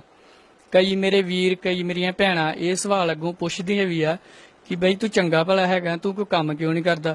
ਤੇ ਜਦੋਂ ਇਹ ਸਵਾਲ ਪੁੱਛਿਆ ਜਾਂਦਾ ਉਦੋਂ ਉਹਦੇ ਮੂੰਹ ਤੇ ਲੱਗ ਜਾਂਦਾ ਤਾਲਾ। ਉਹ ਸੋਚਦਾ ਕਿ ਮੈਂ ਤੇ ਇਹਦੇ ਕੋਲ 5-10 ਰੁਪਏ ਲੈਣ ਆਇਆ ਸਾਂ, ਇਹ ਅੱਗੋਂ ਕਾਨੂੰਨ ਮੰਤਰੀ ਬਣ ਕੇ ਬਹਿ ਗਿਆ। ਇਸ ਤੋਂ ਬਾਅਦ ਵਿੱਚ ਸਾਧ ਸੰਗਤ ਜੀ, ਜਿਹੜੇ ਬਜ਼ੁਰਗ ਬਾਬੇ ਭੀਖ ਮੰਗਦੇ ਆ, ਤਕਰੀਬਨ ਸਾਡੇ ਦੇਸ਼ ਦੇ ਵਿੱਚ ਹਰੇਕ ਸ਼ਹਿਰ ਦੇ ਵਿੱਚ ਇਹ ਕੰਮ ਹੋ ਰਿਹਾ। ਜੇ ਆਪਾਂ ਕਿਸੇ ਸ਼ਹਿਰ ਦਾ ਨਾਮ ਲਈਏ ਤੇ ਮੰਨ ਲਓ ਜਲੰਧਰ, ਸਾਧ ਸੰਗਤ ਜੀ, ਉਹ ਬਜ਼ੁਰਗ ਬਾਬਾ ਸਵੇਰ ਤੋਂ ਲੈ ਕੇ ਸ਼ਾਮ ਤੱਕ ਪੂਰਾ ਬਾਜ਼ਾਰ ਫਿਰ ਲੂਗਾ। ਤੇ ਜੇ ਉਹਨੂੰ ਇਹ ਸਵਾਲ ਪੁੱਛਿਆ ਜਾਵੇ ਬਈ ਬਾਬਾ ਤੂੰ ਭੀਖ ਕਿਉਂ ਮੰਗਦਾ, ਤੂੰ ਕੰਮ ਕਿਉਂ ਨਹੀਂ ਕਰਦਾ, तो अग्गों कहूगा इस उम्र में अब कहाँ काम होता है। साध संगत जी ਇੰਨੀ ਗਰਮੀ ਦੇ ਵਿੱਚ ਪੂਰਾ ਜਲੰਧਰ ਗਾਹ ਮਾਰਿਆ ਉਸ ਬੰਦੇ ਨੇ, ਤੇ ਕੰਮ ਕਰਨ ਦੇ ਵੇਲੇ ਉਹਨੂੰ ਉਮਰ ਚੇਤੇ ਆ ਗਈ। ਜਦੋਂ ਪੂਰਾ ਜਲੰਧਰ ਉਹਨੇ ਫਿਰ ਲਿਆ ਉਦੋਂ ਉਹਨੂੰ ਆਪਣੀ ਉਮਰ ਨਹੀਂ ਚੇਤੇ ਆਈ। ਇਸ ਤੋਂ ਬਾਅਦ ਵਿੱਚ ਸਾਧ ਸੰਗਤ ਜੀ, ਜਦੋਂ ਦੀਆਂ ਮੈਂ ਵੀਡੀਓਜ਼ ਅਪਲੋਡ ਕਰ ਰਿਹਾ, ਮੇਰੇ ਕਈ ਵੀਰ, ਕਈ ਭੈਣਾਂ ਦੇ ਇਹ ਕੁਐਸਚਨ ਆਉਂਦੇ ਆ ਕਿ ਜਿਹੜੇ ਲੋਕ ਅਪਾਹਜ ਹੁੰਦੇ ਆ ਜਾਂ ਜਿਹੜੇ ਲੋਕ ਅਨਾਥ ਹੁੰਦੇ ਆ ਉਹਨਾਂ ਨੂੰ ਦੇਣੀ ਚਾਹੀਦੀ ਹੈ ਭੀਖ। ਸਾਧ ਸੰਗਤ ਜੀ, ਜਿਹੜੇ ਲੋਕ ਅਪਾਹਜ ਹੁੰਦੇ ਆ, ਲੱਤ ਪੈਰ ਹੱਥ ਨਹੀਂ ਹੁੰਦਾ, ਜਾਂ ਜਿਹੜੇ ਲੋਕ ਵੇਖ ਨਹੀਂ ਸਕਦੇ, ਉਹਨਾਂ ਵਾਸਤੇ ਪਿੰਗਲਵਾੜੇ ਬਣੇ ਹੋਏ ਆ। ਜਿਹੜੇ ਲੋਕ ਅਨਾਥ ਨੇ ਉਹਨਾਂ ਵਾਸਤੇ ਅਨਾਥ ਆਸ਼ਰਮ ਬਣੇ ਹੋਏ ਆ। ਪਰ ਇਹ ਲੋਕ ਉੱਥੇ ਤਾਂ ਨਹੀਂ ਜਾਂਦੇ ਕਿਉਂਕਿ ਉੱਥੇ ਜਾ ਕੇ ਵੀ ਸਾਧ ਸੰਗਤ ਜੀ ਸਾਨੂੰ ਇੱਕ ਦੂਜੇ ਦਾ ਸਹਾਰਾ ਬਣਨਾ ਪੈਂਦਾ। खुद की सफाई का ध्यान रखना पैंदा, दूजे की सफाई का ध्यान रखना पैंदा, उस जगह की सफाई का ध्यान रखना पैंदा ताकि उस जगह की मेंटेनेंस बनी रहे, वो जगह गंदी ना होवे। साध संगत जी ये लोग सिर्फ उत्ते तां नहीं जाते क्योंकि ये भी छोटे छोटे काम ही ने, ते ये लोग काम करन नूं बहुत ज्यादा माड़ा समझते आ ते भीख मंगण नूं महान समझते। जो साध संगत जी अनाथ बच्चे हुंदे आ, जिहदा मां बाप नहीं हैगा, वो अनाथ बच्चा अपनी भैन या जीजे नाल या अपने भरा दे नाल रह रहा, साध संगत जी उस रिश्तेदार नूं, उस रिलेटिव नूं ओहदा अनाथ होने का फायदा नहीं चुकना चाहिए, ओहदी जिंदगी बनानी चाहिए, ना कि ओहदा फायदा चुक के ओहदे कोल भीख मंगवानी चाहिए। इस तो बाद विच साध संगत जी चंगी सोच वाला बंदा सारा दिन भुखा रह लूगा पर वो कदी भीख नहीं मंगूगा। जे साध संगत जी तुहाडे कोल कदी भी कोई आके ये कहता कि मैं सारा दिन रोटी नहीं खाधी, मैनू रोटी खवा दिओ, साध संगत जी अपने कीमती समय दे विचों टाइम कढ के उस बंदे नूं रोटी खवाउणी चाहिदी है। इस तो उल्ट साध संगत जी जे कोई भीख मंगण आउंदा तुहाडे कोल, मेरे कई वीर भैणां ये गल कहिंदे कि तैनूं भुख लगी है, तैनूं रोटी खवाउने आ, जा रोटी खा ला तू। साध संगत जी रोटी तो मना कर दूगा, वो कहेगा मैं रोटी नहीं खानी, मैनूं पैसे दो। उन्हां नूं सिर्फ पैसे नाल मतलब हुंदा, भीख नाल मतलब हुंदा, रोटी खाण नाल उन्हां नूं कोई मतलब नहीं हुंदा। उन्हां पैसे इकट्ठे करके शाम नूं जाके अपने घरे देने हुंदे आ, ते इह दित्ते होए पैसे साध संगत जी उन्हां दा हौसला वधाउंदे आ, ना कि उन्हां नूं रोकदे आ इस चीज़ तो। साध संगत जी इस चीज़ ते सिर्फ तां ही कंट्रोल हो सकदा जे असीं इस चीज़ नूं एक्सैप्ट करांगे कि हाँ अपने तरस नूं असीं कंट्रोल करांगे कि हाँ असीं इन्हां नूं भीख नहीं देनी, ये बंदा काम कर सकदा, इस बच्चे दा बाप काम कर सकदा, काम करके खवा सकदा, खुद भी खा सकदा, इसनूं भी खवा सकदा। साध संगत जी एक छोटी जी गल आ, बच्चा उस बंदे ने पैदा कीता, फर्ज ओहदा बनदा है इसनूं रोटी खवाउण दा, ना कि समाज दा फर्ज बनदा। साध संगत जी मेरा बच्चा आ, मेरा फर्ज बनदा उसनूं रोटी खवाउण दा, ना कि मैं ਉਹਨੂੰ समाज दे विच छड्ड दियां कि समाज ਇਹਨੂੰ रोटी खवावेगा। ये बहुत ज्यादा गलत गल है साध संगत जी, सानू इस चीज़ दे वास्ते अवेयरनेस होना चाहिए। भीख देनी बंद करांगे साध संगत जी बहुत ज्यादा सुधार होएगा साडे समाज दा। ਦੇਖੋ ਵੀਰ ਦੀ ਕਿੱਡੀ ਸੋਹਣੀ ਸੋਚ ਹੈ ਵੀਰ ਦੀ, ਤੇ ਮੈਂ ਵਾਕਈ ਤੁਹਾਨੂੰ ਸਲੂਟ ਕਰਦਾ ਵੀਰ ਜੀ, ਤੁਹਾਡੀ ਸੋਚ ਨੂੰ ਸਲੂਟ ਕਰਦਾ, ਤੇ ਅਸੀਂ ਹਰ ਤਰ੍ਹਾਂ ਤੁਹਾਡੇ ਨਾਲ ਹਾਂ, ਤੇ ਕਿਸੇ ਵੀ ਚੀਜ਼ ਦੀ ਕਦੀ ਲੋੜ ਪੈਂਦੀ ਹੈ ਤਾਂ ਬੇਝਿਜਕ ਤੁਸੀਂ ਸਾਨੂੰ ਕਹਿ ਸਕਦੇ ਹੋ। ਤੇ ਇਹਨੂੰ ਸੰਗਤ ਜੀ ਅਸੀਂ ਕੰਟੀਨਿਊ ਕਰਾਂਗੇ ਛੋਟੇ ਜਿਹੇ ਬ੍ਰੇਕ ਤੋਂ ਬਾਅਦ। ਵਾਹਿਗੁਰੂ ਜੀ ਕਾ ਖਾਲਸਾ, ਵਾਹਿਗੁਰੂ ਜੀ ਕੀ ਫਤਿਹ।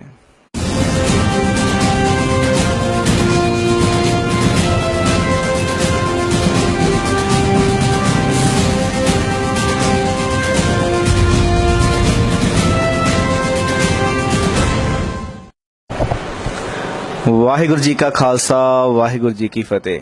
ਸੋ ਅੱਜ ਦਾ ਵਿਸ਼ਾ, ਜਿਹੜੇ ਲੋਕ ਭੀਖ ਮੰਗ ਕੇ ਸਮਾਜ ਨੂੰ ਦੂਸ਼ਿਤ ਕਰ ਰਹੇ ਆ, ਭੀਖ ਮੰਗਣ ਦੇ ਨਾਂ ਤੇ ਇੱਕ ਗਰੋਹ ਕੰਮ ਕਰ ਰਹੇ ਨੇ, ਜਿਹੜੇ ਲੋਕ ਛੋਟੇ ਛੋਟੇ ਬੱਚਿਆਂ ਨੂੰ ਨਸ਼ੀਲੇ ਪਦਾਰਥ ਦੇ ਕੇ ਆਪਣੀ ਗੋਦੀਆਂ ਦੇ ਵਿੱਚ ਮਾਵਾਂ ਚੱਕੀਆਂ ਫਿਰਦੀਆਂ, ਪਤਾ ਨਹੀਂ ਉਹ ਮਾਵਾਂ ਹੁੰਦੀਆਂ ਨੇ ਕਿ ਨਹੀਂ ਹੁੰਦੀਆਂ। ਇਹ ਜਿਹੜਾ ਸਿਸਟਮ ਚੱਲਿਆ ਆ ਰਿਹਾ, ਇਹਦੇ ਖਿਲਾਫ ਜਿਹੜੀ ਮੁਹਿੰਮ ਚਲਾਈ ਹੈ ਆਪਣੇ ਵੀਰ ਆਪਣੇ ਨਾਲ ਨੇ। ਆਓ ਤੁਹਾਨੂੰ ਰੂਬਰੂ ਦੁਬਾਰਾ ਇੱਕ ਵਾਰ ਕਰਾਉਂਦੇ ਆ, ਤੇ ਉਸ ਤੋਂ ਪਹਿਲਾਂ ਦੱਸ ਤੁਹਾਨੂੰ ਇਹਨਾਂ ਵੱਲੋਂ ਨਾ ਇੱਕ ਆਹ ਪਰਚੇ ਛਾਪ ਕੇ ਦਿੱਤੇ ਜਾ ਰਹੇ ਨੇ ਤੇ ਕੰਧਾਂ ਤੇ ਵੀ ਲਾਏ ਜਾ ਰਹੇ ਨੇ, ਤੇ ਆਓ ਮੈਂ ਤੁਹਾਨੂੰ ਇਸ ਵੀਰ ਦਾ ਪੜ੍ਹ ਕੇ ਸੁਣਾਵਾਂ। ਲਿਖਿਆ ਹੋਇਆ, ਭੀਖ ਮੰਗਣਾ ਗਲਤ ਹੈ। ਜੋ ਬੱਚੇ ਜਵਾਨ ਜਾਂ ਬਜ਼ੁਰਗ ਭੀਖ ਮੰਗਦੇ ਹਨ, ਇਹ ਭੀਖ ਮੰਗਦੇ ਨਹੀਂ, ਇਹਨਾਂ ਦੇ ਮਾਪਿਓ ਮਾਂ-ਬਾਪ ਦੀ ਘਟੀਆ ਸੋਚ ਮੰਗਵਾਉਂਦੀ ਹੈ। ਮੇਰੀ ਸਾਰੇ ਸਮਾਜ ਦੇ ਅੱਗੇ ਬੇਨਤੀ ਹੈ ਕਿ ਤੁਸੀਂ ਕਿਤੇ ਵੀ ਹੋਵੋ, ਘਰ ਜਾਂ ਬਾਹਰ, ਤੁਹਾਡੇ ਕੋਲ ਕੋਈ ਵੀ ਬੱਚਾ ਜਵਾਨ ਜਾਂ ਬਜ਼ੁਰਗ ਜਾਂ ਭੀਖ ਮੰਗਣ ਵਾਲਾ ਆਵੇ, ਤੁਸੀਂ ਕਿਸੇ ਨੂੰ ਵੀ ਭੀਖ ਨਹੀਂ ਦੇਣੀ।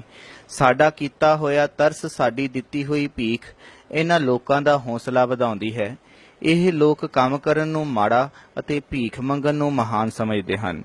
ਮੈਂ ਆਪ ਸਭ ਦੇ ਸਹਿਯੋਗ ਨਾਲ ਇਸ ਭੀਖ ਮੰਗਣ ਦੀ ਪ੍ਰਥਾ ਨੂੰ ਖਤਮ ਕਰਨਾ ਚਾਹੁੰਦਾ ਹਾਂ। ਮੇਰੀ ਇਹ ਬੇਨਤੀ ਸਵੀਕਾਰ ਕਰੋ, ਕਿਸੇ ਨੂੰ ਵੀ ਭੀਖ ਨਾ ਦਿਓ। ਸਮਾਜ ਸੇਵਕ ਗੁਰਜਿੰਦਰ ਸਿੰਘ। साध संगत जी ये जो दमनदीप सिंह खालसा जी ने तुहानू पोस्टर पढ़ के सुनाया, ये पोस्टर मेरे वालों छाप के डिस्ट्रिक्ट हुशियारपुर दे हलका मुकेरियां, डिस्ट्रिक्ट गुरदासपुर दे हलका कानोवान, बटाला, फतेहगढ़ चूड़ियां ਤੇ ਇਹਨਾਂ ਦੇ ਆਸ-ਪਾਸ ਪਿੰਡਾਂ ਦੇ ਵਿੱਚ ਮੈਂ ਲਗਾ ਚੁੱਕਾ ਤੇ ਉੱਥੋਂ ਦੀ ਸਾਰੀ ਸੰਗਤ ਨੇ ਸਪੋਰਟ ਕੀਤੀ ਹੈ। ਸਾਧ ਸੰਗਤ ਜੀ, ਇਸ ਚੀਜ਼ ਨੂੰ ਕੰਟਰੋਲ ਕਰਨ ਵਾਸਤੇ, ਇਸ ਚੀਜ਼ ਨੂੰ ਰੋਕਣ ਵਾਸਤੇ ਸਾਡੇ ਕੋਲ ਵੱਧ ਤੋਂ ਵੱਧ ਜਿੰਨਾ ਉਪਰਾਲਾ ਹੋ ਸਕੇਗਾ ਆਪਾਂ ਕਰਾਂਗੇ। ਇਹ ਜੋ ਪਹਿਲਾ ਉਪਰਾਲਾ ਹੈ ਪੋਸਟਰ ਲਗਾਉਣ ਦਾ, ਇਹ ਸ਼ੁਰੂ ਹੋ ਚੁੱਕਿਆ ਤੇ ਪੋਸਟਰ ਜਗ੍ਹਾ ਜਗ੍ਹਾ ਲੱਗ ਰਹੇ ਨੇ।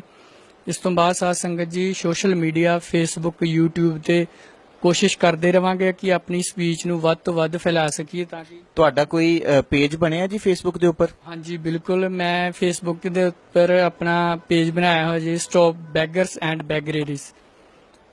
ਸੰਗਤ ਜੀ, ਮੈਂ ਤੁਹਾਨੂੰ ਬੇਨਤੀ ਕਰਦਾ ਕਿ ਕਿਰਪਾ ਕਰਕੇ ਤੁਸੀਂ ਇਹ ਪੇਜ ਨੂੰ ਵੱਧ ਤੋਂ ਵੱਧ ਲਾਈਕ ਕਰੋ, ਕਿਉਂਕਿ ਸੋਸ਼ਲ ਮੀਡੀਆ ਵੀ ਅੱਜਕੱਲ ਇੰਨੀ ਪਾਵਰ ਰੱਖਦਾ ਹੈ ਕਿ ਹਰ ਤਰ੍ਹਾਂ ਦਾ ਸਮਾਜ ਸੁਧਾਰਕ ਚੀਜ਼ਾਂ ਤੇ ਉਹ ਕੰਮ ਕਰ ਸਕਦਾ ਹੈ।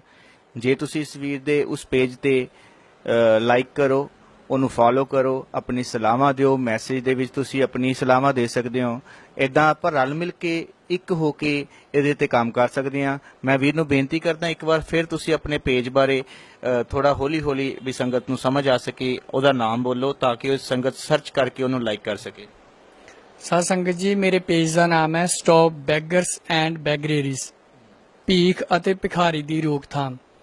ਸਾਧ ਸੰਗਤ ਜੀ, ਇਸ ਪੇਜ ਨੂੰ ਤੁਸੀਂ ਲਾਈਕ ਕਰੋ, ਵੱਧ ਤੋਂ ਵੱਧ ਸ਼ੇਅਰ ਕਰੋ ਤਾਂ ਕਿ ਮੇਰੀ ਹਰੇਕ ਅਪਡੇਟ ਤੁਹਾਡੇ ਤੱਕ ਪਹੁੰਚ ਸਕੇ। ਮੈਂ ਜੋ ਵੀ ਸਪੀਚ ਕਰਨੀ ਹੋਵੇ ਸਾਧ ਸੰਗਤ ਜੀ ਆਪ ਤੱਕ ਪਹੁੰਚ ਸਕੇ। ਹੁਣ ਆਪਾਂ ਇਸ ਇੰਟਰਵਿਊ ਦਾ ਅੰਤਿਮ ਭਾਗ ਹੀ ਲੈ ਲਓ। ਕੁਝ ਕਹਿਣਾ ਚਾਹੁੰਦੇ ਹੋ ਵੀਰ ਜੀ, ਜੋ ਪੈਂਡਿੰਗ ਰਹਿ ਗਿਆ ਜਾਂ ਕੁਝ ਇਦਾਂ ਦਾ ਮਨ 'ਚ? ਸਾਧ ਸੰਗਤ ਜੀ, ਮੈਂ ਇਸ ਵਿਸ਼ੇ ਤੇ ਸਿਰਫ ਇੱਕ ਦੋ ਤੁਹਾਨੂੰ ਉਦਾਹਰਨ ਦਵਾਂਗਾ ਜੀ। ਸਾਧ ਸੰਗਤ ਜੀ, ਸਟੇਟ ਹਰਿਆਣਾ ਦੇ ਡਿਸਟ੍ਰਿਕਟ ਫਰੀਦਾਬਾਦ ਦੇ ਵਿੱਚ ਇੱਕ ਪਿੰਡ ਹੈ ਜੀ ਬੜਗਾਉਂ। ਉਸ ਪਿੰਡ ਦੇ ਵਿੱਚ ਇੱਕ ਟੇਲਰ ਮਾਸਟਰ ਹੈ ਜਿਹਦਾ ਨਾਮ ਹੈ ਮਦਨ ਲਾਲ। ਸਾਧ ਸੰਗਤ ਜੀ, ਉਸ ਟੇਲਰ ਮਾਸਟਰ ਦੀਆਂ ਦੋਨੋਂ ਬਾਹਾਂ ਬਿਲਕੁਲ ਨਹੀਂ ਹੈਗੀਆਂ, ਬਚਪਨ ਤੋਂ ਹੀ ਜਮਾਂਦਰੂ ਉਸ ਟੇਲਰ ਮਾਸਟਰ ਦੀਆਂ ਬਾਹਾਂ ਨਹੀਂ ਹੈਗੀਆਂ। ਸਾਧ ਸੰਗਤ ਜੀ, ਆਪਣੀਆਂ ਬਾਹਾਂ ਨਾ ਹੋਣ ਦੇ ਬਾਵਜੂਦ ਵੀ ਉਹ ਟੇਲਰ ਹੈ, ਆਪਣੇ ਪੈਰਾਂ ਦੇ ਨਾਲ ਕੱਪੜਿਆਂ ਦੀ ਸਿਲਾਈ ਕਰਦਾ ਹੈ ਤੇ ਇਸ ਚੀਜ਼ ਦਾ ਪੂਰੀ ਹਰਿਆਣਾ ਸਟੇਟ ਨੂੰ ਉਸ ਦੇ ਉੱਤੇ ਮਾਣ ਹੈ। ਸਾਧ ਸੰਗਤ ਜੀ, ਇਸ ਛੋਟੀ ਜਿਹੀ ਉਦਾਹਰਨ ਦੇ ਉੱਤੋਂ ਇਹਨਾਂ ਭੀਖ ਮੰਗਣ ਵਾਲੇ ਲੋਕਾਂ ਨੂੰ ਸਿੱਖਣਾ ਚਾਹੀਦਾ ਹੈ ਕਿ ਉਹ ਬੰਦਾ ਅਪਾਹਜ ਹੋਣ ਦੇ ਬਾਵਜੂਦ ਵੀ ਕਿਸੇ ਦੇ ਕੋਲੋਂ ਮੰਗਣ ਨਹੀਂ ਜਾਂਦਾ, ਭੀਖ ਨਹੀਂ ਮੰਗਦਾ। ਕਿਉਂ? ਕਿਉਂਕਿ ਉਹਦੀ ਸੋਚ ਬਹੁਤ ਵਧੀਆ, ਉਹਦੀ ਸੋਚ ਘਟੀਆ ਨਹੀਂ ਹੈ। ਭੀਖ ਮੰਗਣਾ ਜਾਂ ਮੰਗਵਾਉਣਾ ਸਿਰਫ ਇੱਕ ਘਟੀਆ ਸੋਚ ਹੈ। ਇਸ ਤੋਂ ਇਲਾਵਾ ਸਾਧ ਸੰਗਤ ਜੀ, ਇੱਕ ਛੋਟੀ ਜਿਹੀ ਉਦਾਹਰਨ ਹੋਰ ਦਿੰਨਾ।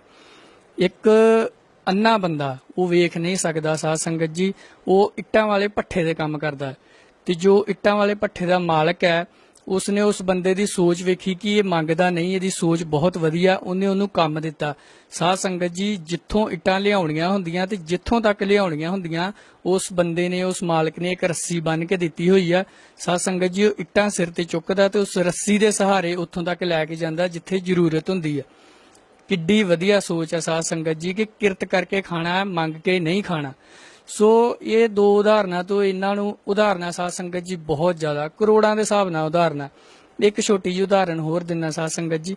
ਮੁੰਬਈ ਦੇ ਵਿੱਚ ਇੱਕ ਚਰਨੀ ਰੋਡ ਹੈ ਜਿੱਥੇ ਸੀਪੀ ਟੈਂਕ ਹੈ। ਉਸ ਸੀਪੀ ਟੈਂਕ ਦੇ ਉੱਤੇ ਇੱਕ ਕ੍ਰਿਸ਼ਨ ਕੁਮਾਰ ਗੀਤੇ ਨਾਮ ਦਾ ਭਿਖਾਰੀ ਭੀਖ ਮੰਗਦਾ। ਸਾਧ ਸੰਗਤ ਜੀ, ਡੇਲੀ ਦੀ ਉਹਦੀ 1500 ਰੁਪਇਆ ਇਨਕਮ ਹੈ ਜੀ। ਸਾਧ ਸੰਗਤ ਜੀ, ਉਸੇ ਏਰੀਏ ਦੇ ਵਿੱਚ ਉਹਦਾ ਆਪਣਾ ਖੁਦ ਦਾ ਫਲੈਟ ਹੈ ਜਿੱਥੇ ਉਹ ਆਪਣੇ ਭਰਾ ਦੇ ਨਾਲ ਰਹਿੰਦਾ। ਸਾਧ ਸੰਗਤ ਜੀ, ਇਹ ਫਿਰ ਸਾਡੀ ਭਲਮਾਨਸੀ ਦਾ, ਸਾਡੀ ਤਰਸਦਿਲੀ ਦਾ, ਸਾਡੀ ਰਹਿਮਦਿਲੀ ਦਾ ਫਾਇਦਾ ਨਹੀਂ ਚੁੱਕਿਆ ਜਾ ਰਿਹਾ ਤੇ ਹੋਰ ਕੀ ਹੈ। ਉਸ ਭਿਖਾਰੀ ਦੇ ਕੋਲ ਸਾਧ ਸੰਗਤ ਜੀ ਕਰੋੜਾਂ ਦੀ ਜਾਇਦਾਦ ਹੈ। ਭਾਵੇਂ ਮੰਨਦੇ ਆ ਕਿ ਦੂਜਿਆਂ ਕੋਲ ਕਰੋੜਾਂ ਦੀ ਜਾਇਦਾਦ ਨਹੀਂ ਵੀ ਹੁੰਦੀ, ਪਰ ਮੰਗਣਾ ਸਾਧ ਸੰਗਤ ਜੀ ਗਲਤ ਆ। ਕਿਰਤ ਕਰਕੇ ਖਾਣਾ ਚਾਹੀਦਾ। ਕਿਰਤ ਕਰਕੇ ਖਾਣਾ ਬਹੁਤ ਵਧੀਆ ਗੱਲ ਆ। ਸਾਡੇ ਗੁਰੂਆਂ ਨੇ ਸਾਨੂੰ ਇਹੀ ਉਪਦੇਸ਼ ਦਿੱਤਾ ਹੋਇਆ ਕਿ ਕਿਰਤ ਕਰਕੇ ਖਾਓ, ਨਾਮ ਜਪੋ, ਵੰਡ ਛਕੋ। ਸਾਧ ਸੰਗਤ ਜੀ, ਇਸੇ ਉਪਦੇਸ਼ ਦੇ ਉੱਤੇ ਸਾਨੂੰ ਚੱਲਣਾ ਚਾਹੀਦਾ ਤੇ ਸਾਨੂੰ ਇਸ ਚੀਜ਼ ਨੂੰ ਕੰਟਰੋਲ ਕਰਨ ਵਾਸਤੇ ਸਿਰਫ ਇੱਕੋ ਹੀ ਸਭ ਤੋਂ ਵੱਡਾ ਹੀਲਾ ਹੈ ਕਿ ਅਸੀਂ ਭੀਖ ਦੇਣੀ ਬੰਦ ਕਰੀਏ। ਭੀਖ ਦੇਣੀ ਬੰਦ ਕਰਾਂਗੇ, ਵਾਰਦਾਤਾਂ ਕੰਟਰੋਲ ਹੋਣਗੀਆਂ, ਸਾਡੇ ਸਮਾਜ ਦਾ ਸੁਧਾਰ ਹੋਏਗਾ। ਸੋ ਸੰਗਤ ਜੀ, ਆਓ ਇਸ ਮੁਹਿੰਮ ਦੇ ਨਾਲ ਜੁੜੀਏ। ਵੀਰ ਦੇ ਪੇਜ ਨੂੰ ਵੱਧ ਤੋਂ ਵੱਧ ਲਾਈਕ ਕੀਤਾ ਜਾਵੇ, ਇਹਦਾ ਸਾਥ ਦਿੱਤਾ ਜਾਵੇ ਵੀਰ ਦਾ। ISF ਜਥੇਬੰਦੀ ਮੁੱਖ ਪ੍ਰਧਾਨ ਗੁਰਜੰਟ ਸਿੰਘ ਵੀਰ, ਇਸ ਜਥੇਬੰਦੀ ਦਾ ਪੂਰਾ ਸਹਿਯੋਗ ਇਸ ਵੀਰ ਦੇ ਨਾਲ ਹੈ। ਸਾਨੂੰ ਇਸ ਵੀਰ ਤੇ ਬਹੁਤ ਮਾਣ ਹੈ ਅਸੀਂ ਇਹਦੀ ਸ਼ਲਾਘਾ ਕਰਦੇ ਹਾਂ, ਵੀਰ ਨੂੰ ਸਲੂਟ ਕਰਦੇ ਹਾਂ। ਸੋ ਇਦਾਂ ਹੀ ਤੁਹਾਡੇ ਸਨਮੁਖ ਹੁੰਦੇ ਰਹਾਂਗੇ। ਦਾਸ ਦਮਨਦੀਪ ਸਿੰਘ ਖਾਲਸਾ ਲੁਧਿਆਣਾ ਤੋਂ। ਵਾਹਿਗੁਰੂ ਜੀ ਕਾ ਖਾਲਸਾ, ਵਾਹਿਗੁਰੂ ਜੀ ਕੀ ਫਤਿਹ।